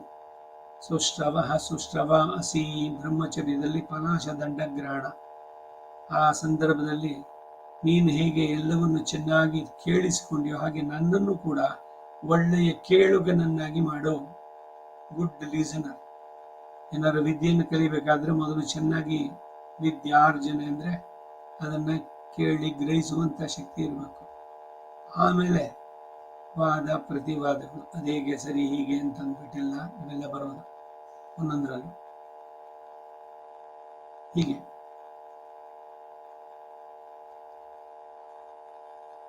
ಗದೆಯನ್ನು ಕೈಯಲ್ಲಿ ಹಿಡಿದು ರಕ್ತ ದಿಗ್ಧ ಗಾತ್ರದ ಇಬ್ಬರು ಪುಷ್ಪಿಸಿರುವ ಫಲಾಶ ವೃಕ್ಷಂತೆ, ಚೆನ್ನಾಗಿ ಹೂ ಬಿಟ್ಟಂತ ಫಲಾಶ ಮುತ್ತುಗದ ಮರ ಅದರಂತೆ ಕಾಣಿಸಿದ್ರು. ಆ ಭಯಂಕರವಾದ ಮಹಾಯುದ್ಧ ನಡೀತಾ ಇರುವಾಗ ಆಕಾಶವು ಮಿಂಚು ಹೊಳಗಳಿಂದ ತುಂಬಿದಂತೆ ದರ್ಶನೀಯವಾಗಿತ್ತು. ಅಂತಹ ಸಂಕುಲ ಯುದ್ಧ ನಡೆಯುತ್ತಿರುವಾಗ ನಡುವೆ ಅವರಿಬ್ಬರಿಗೂ ಬಳಲಿಕೆ ತೋರಿತು. ಇಬ್ಬರು ಮುಹೂರ್ತ ಕಾಲದವರೆಗೆ ವಿಶ್ರಾಂತಿ ತೆಗೆದುಕೊಂಡು ತಿರುಗಿ ವಿಚಿತ್ರವಾದ ತಮ್ಮ ಗದೆಗಳನ್ನೆತ್ತಿಕೊಂಡು ಯುದ್ಧ ಮಾಡತೊಡಗಿದರು.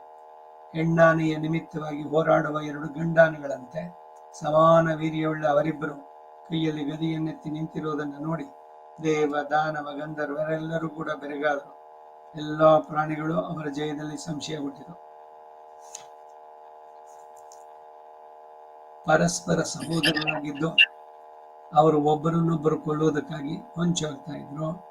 ಅವರಿಬ್ಬರು ಯಮದಂಡದಂತೆಯೋ ಇಂದ್ರನ ವಜ್ರಾಯುಧದಂತೆಯೋ ಭಯಂಕರವೋ ಶತ್ರುನಾಶಕವಾದ ಗದೆ ಆಯುಧ ಹಿಡಿದು ನಿಂತಿರುವುದನ್ನ ಜನರೆಲ್ಲ ಬೆರಗಾಗಿ ನೋಡ್ತಾ ಇದ್ರು.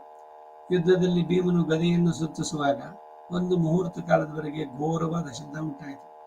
ಆಗ ದುರ್ಯೋಧನನು ತನ್ನೆದುರಾಗಿ ಬರುತ್ತಿರುವ ಭೀಮನನ್ನ ಎಣೆ ಇಲ್ಲದ ವೇಗವುಳ್ಳ ಅವನ ಗದೆಯನ್ನು ನುಡಿ ವಿಸ್ಮಿತನಾದ.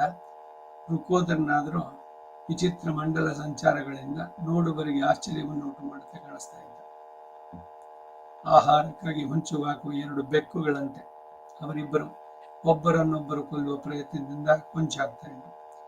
ಆಗ ಭೀಮಸೇನ ವಿಚಿತ್ರವಾದ ಮಂಡಲ ಗತಿಗಳು, ಇಂದು ಮುಂದಕ್ಕೆ ಸರಿಯುವ ಗತ ಪ್ರತ್ಯಾತಗಳು, ಗೋಮೂತ್ರಿಕಾಗತಿಗಳು, ಎತ್ತನ್ನ ಗಾಡಿಗೆ ಕಟ್ಟಿದ್ರೆ ಅದು ಮೂತ್ರ ವಿಸರ್ಜನೆ ಮಾಡಿದಾಗ ಒಂದು ಡಿಸೈನ್, ಆ ರೀತಿಯಲ್ಲಿ ಗೋಮೂತ್ರ ಗತಿ ಅಂತ ಅದು. ಹಾಗೆ ಇವರ ನಡೆ ಇದೆಲ್ಲ, ಅಲ್ಲಲ್ಲಿ ನಿಲ್ಲುವ ರೀತಿ, ಇವುಗಳಿಂದ ವಿಚಿತ್ರವಾಗಿ ಸಂಚರಿಸ್ತಾ ಇದ್ದ ಭೀಮ. ಗದಾಯುದ್ಧದಲ್ಲಿ ಸುಶಿಕ್ಷಿತರಾದಂತಹ ಇವರಿಬ್ಬರು ಆಯುಧಗಳನ್ನು ಬೀಸುವುದು, ಆಗಾಗ ಹೊಡೆದಾಟವನ್ನು ನಿಲ್ಲಿಸುವುದು, ಸುತ್ತಿ ಓಡುವುದು, ಎದುರಿಸಿ ಬರೋದು, ಹೀಗೆಯೇ ಆಕ್ಷೇಪ, ಕವಸ್ಥಾಪನ, ವಿಗ್ರಹ, ಮತ್ಸೋದ್ವೃತ್ತ, ಕುರುವೃತ್ತ, ಅವಪ್ಲುತ, ಉಪಪ್ಲುತ, ಉಪನ್ಯಸ್ತ, ಅಪನ್ಯಸ್ತ ಮುಂತಾದ ನಾನಾ ಬಗೆಯ ವರಿಸೆಗಳಿಂದ ಒಬ್ಬರನ್ನೊಬ್ಬರು ಪ್ರವಹಿಸ್ತಾ ಇದ್ರು. ಗದಾಯುದ್ಧದಲ್ಲಿ ಯುದ್ಧ ಮಾಡೋದಕ್ಕೂ ಒಂದು ರೀತಿ ನೀತಿಗಳಿದೆ. ಆಯಾಯ ವೃತ್ತಗಳು ಇದರಲ್ಲಿ ಮಾಡುವಂತಹದ್ದು. ಆಗಾಗ ಒಬ್ಬರನ್ನೊಬ್ಬರು ಹೊಂಚು ಹಾಕಿ ಹೊಡಿತಾರೆ. ಎದುರಾಳಿಯ ಪ್ರಹಾರವನ್ನು ಉಪಾಯದಿಂದ ತಪ್ಪಿಸಿಕೊಂಡು ಅವನನ್ನು ವಂಚಿಸ್ತಾರೆ. ತಿರುಗಿ ವಿವಿಧ ಗತಿಗಳಿಂದ ಸುತ್ತಿ ಬರ್ತಾರೆ. ಹೀಗೆ ಅವರಿಬ್ಬರು ಯುದ್ಧ ಕ್ರೀಡೆಗಳನ್ನೆಲ್ಲ ತೋರಿಸ್ತಾ ಇದ್ರು. ಎರಡು ಮಹಾಗಜಗಳು ತಮ್ಮ ಕೊಂಬುಗಳಿಂದ ಒಂದನ್ನೊಂದು ಹೊಡೆಯುವಂತೆ ಗದೆಗಳಿಂದ ಹೊಡೆದು ಇಬ್ಬರು ರಕ್ತದಿಂದ ತೊಯ್ದ ಮೈಯೊಡನೆ ಕಾಣಿಸ್ತಾ ಇದ್ರು. ಅವರಿಬ್ಬರಿಗೂ ಮಧ್ಯಾಹ್ನದ ಮೇಲೆ ಇಂದ್ರ ವೃತ್ತರಿಗೆ ಹೇಗಾಗಿ ಭಯಂಕರವಾದ ಯುದ್ಧ ಆಯಿತು. ವಿಚಿತ್ರ ಗತಿಗಳಿಂದ ಅವರಿಬ್ಬರು ಮಂಡಲ ಗತಿಗಳನ್ನು ಹಿಡಿದು ಗದಾಪಾಣಿಯಾಗಿ ಹೋರಾಡುವಾಗ ದುರ್ಯೋಧನನ ಬಲಕ್ಕೂ ಭೀಮಸೇನನ ಎಡಕ್ಕೂ ಸುತ್ತಿ ಬರುತ್ತಾ ಇಬ್ಬರು ಸಂಧಿಸಿದಾಗ ನಿನ್ನ ಮಗನು ತನ್ನ ಗದೆಯಿಂದ ಭೀಮನ ಪಾರ್ಶ್ವ ಭಾಗಕ್ಕೆ ಹೊಡೆದ.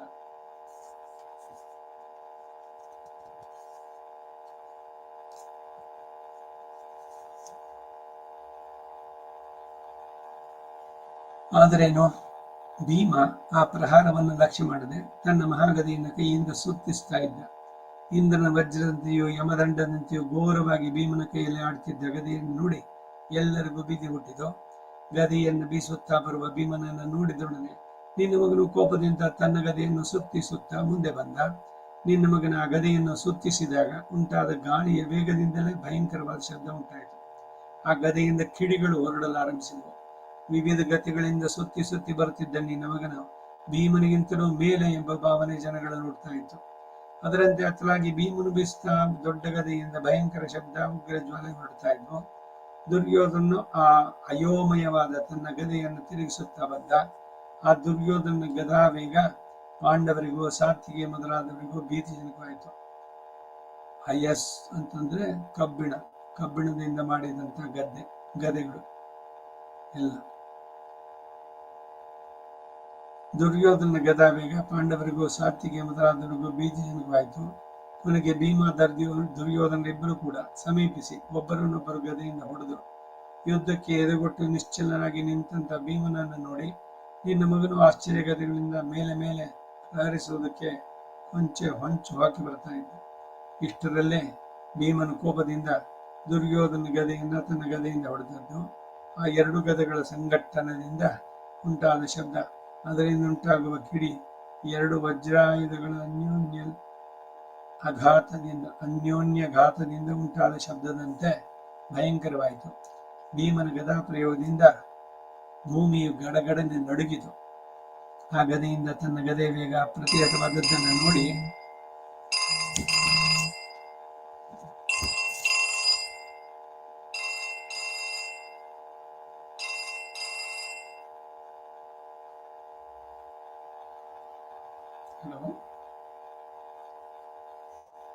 ಇವಾಗ ಕ್ಲಾಸ್ನಲ್ಲಿ ಇದ್ದೀನಿ, ಇನ್ನೊಂದು ಅರ್ಧ ಗಂಟೆ ಬಿಟ್ಟು ಮಾಡಿ.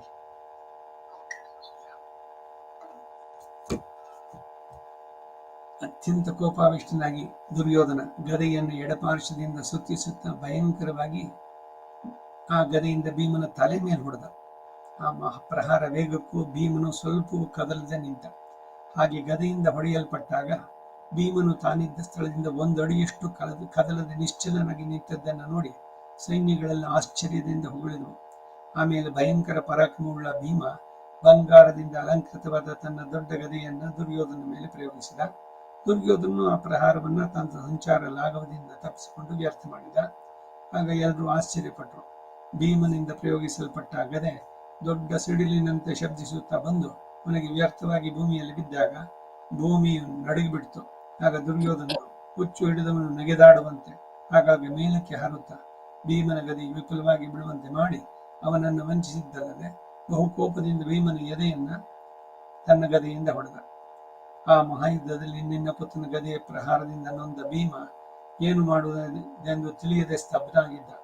ಭೀಮನು ಅಂತಹ ಸ್ಥಿತಿಯಲ್ಲಿರುವಾಗ ಸೋಮಕರು ಪಾಂಡವರು ತಮ್ಮ ಸಂಕಲ್ಪ ವ್ಯರ್ಥವಾಯಿತು ಎಂದು ಮನಸ್ಸಿನಲ್ಲಿ ಅಸಂತುಷ್ಟರಾದರು. ಭೀಮನು ಆ ಪ್ರಹಾರದಿಂದ ಆನೆಯಂತೆ ಬಹಳ ಕೋಪಗೊಂಡವನಾಗಿ ಮತ್ತೊಂದು ಆನೆಯಂತೆ ನಿಂತಿರುವ ನಿನ್ನ ಕುಮಾರನ ಕಡೆಗೆ ಗದೆಯನ್ನೆತ್ತುಕೊಂಡು ವೇಗದಿಂದ ಓಡಿದ. ಗದೆಯನ್ನು ಪ್ರಯೋಗಿಸುವುದರಲ್ಲಿ ಬಹಳ ಸಮರ್ಥನಾದ ಭೀಮ ನಿನ್ನ ಕುಮಾರನ ಸಮೀಪಕ್ಕೆ ಬಂದು ಗದೆಯನ್ನು ಸುತ್ತಿಸಿ ದುರ್ಯೋಧನ ಪಾರ್ಶ್ವ ಭಾಗಕ್ಕೆ ಹೊಡೆದ. ಅವನ ಆ ಪ್ರಹಾರದಿಂದ ಮನಗುಂದಿದವನಾಗಿ ಎರಡು ಮಣ್ಣುಗಳನ್ನು ಭೂಮಿಯಲ್ಲಿ ಊರಿ ಕೆಳಗೆ ಬಿದ್ದ. ದುರ್ಯೋಧನ ಬಿದ್ದೊಡನೆ ಸಂಜಯದಲ್ಲಿ ದೊಡ್ಡ ಕೋಲಾಹಲ ಆರಂಭ ಆಯಿತು. ನಿನ್ನ ಕುಮಾರ ಆ ಸಂಜಯರ ಕೂಗಾಟವನ್ನು ಕೇಳಿ ಸಹಿಸದೆ ಮತ್ತಷ್ಟು ಕೋಪಗೊಂಡ. ಮಹಾಬಲಶಾಲಿಯಾದ ದುರ್ಯೋಧನ ಮಹಾಸರ್ಪದಂತೆ ಬುಸುಗುಟ್ಟ ಎದ್ದು ಬಂದು ಎರಡು ಕಣ್ಣುಗಳಿಂದಲೂ ಭೀಮಸೇನನ್ನು ದಹಿಸುವಂತೆ ನೋಡಿದ. ಆಮೇಲೆ ಭರತ ಶ್ರೇಷ್ಠನಾದ ದುರ್ಯೋಧನ ಆ ಯುದ್ಧದಲ್ಲಿ ಭೀಮನ ತಲೆಯನ್ನು ಭೇದಿಸುವನಂತೆ ಕೈಯಲ್ಲಿ ಗದೆಯನ್ನೆತ್ತುಕೊಂಡು ಭೀಮನಿಗೆ ಎದುರಾಗಿ ಓಡಿ ಬಂದು ಭೀಮನ ಹಣೆಯ ಮೇಲೆ ಹೊಡೆದ. ಆದರೇನು ಆಗಲೂ ಭೀಮನು ಕದಲಿಲ್ಲ. ಗದಾ ಪ್ರಹಾರದಿಂದ ಮೈಯಲ್ಲಿ ಹರಿಯುವ ರಕ್ತಧಾರಿಯೊಡನೆ ಆಗ ಭೀಮನು ಮದೋತ್ಕಟವಾದ ಆನೆಯಂತೆ ಪ್ರಕಾಶಿಸಿದ. ಆಮೇಲೆ ಭೀಮನು ವಜ್ರಾಯುಧಕ್ಕೂ ಸಿಡಿಲಿಗೂ ಸಮಾನವಾದ ಶಬ್ದವುಳ್ಳ ತನ್ನ ಮಹಾಗದೆಯನ್ನು ಕೈಗೆತ್ತಿಕೊಂಡು ಬಂದು ಬಲವಾಗಿ ವೈರಿಯನ್ನು ಹೊಡೆದ. ಭೀಮಸೇನಿಂದ ಹೊಡೆಯಲ್ಪಟ್ಟ ದುರ್ಯೋಧನಿಗೆ ಆಗ ದೇಹದ ಕೀಲುಗಳೆಲ್ಲ ಕದಲಿದ್ದರಿಂದ ಕಾಡಿನಲ್ಲಿ ಚೆನ್ನಾಗಿ ಪುಷ್ಪಿಸಿ ಬಿರುಗಾಳಿಯ ವೇಗಕ್ಕೆ ಸಿಕ್ಕಿ ಆಡುತ್ತಿರುವ ದೊಡ್ಡ ಸಾಲ ವೃಕ್ಷದಂತೆ ಕೆಳಗೆ ಬಿದ್ದ. ಆಗ ಪಾಂಡವರು ನೆಲದಲ್ಲಿ ಬಿದ್ದ ನಿನ್ನ ಪುತ್ರನ ನೋಡಿ ಸಂತೋಷದಿಂದ ಅಟ್ಟಹಾಸ ಮಾಡಿದ್ರು. ಇಷ್ಟರಲ್ಲಿಯೇ ನಿನ್ನ ಕುಮಾರ ಚೇತರಿಸಿಕೊಂಡು ಮಡುವಿನಿಂದ ಮೇಲೆದ್ದು ಬರುವ ಮದದಾನೆಯಂತೆ ಎದ್ದು ನಿಂತು ತನ್ನ ಶಿಕ್ಷಾ ಚಾತುರ್ಯಗಳೆಲ್ಲ ತೋರುವಂತೆ ವಿಚಿತ್ರಗತಿಗಳಲ್ಲಿ ಸುತ್ತಿ ಬಂದು ಎದುರಿಗೆ ನಿಂತಿದ್ದ ಪಾಂಡವನನ್ನು ಹೊಡೆದ. ಒಡನೆ ಭೀಮನೋ ಜರ್ಜರಿತನಾಗಿ ಕೆಳಗೆ ಬಿದ್ದ.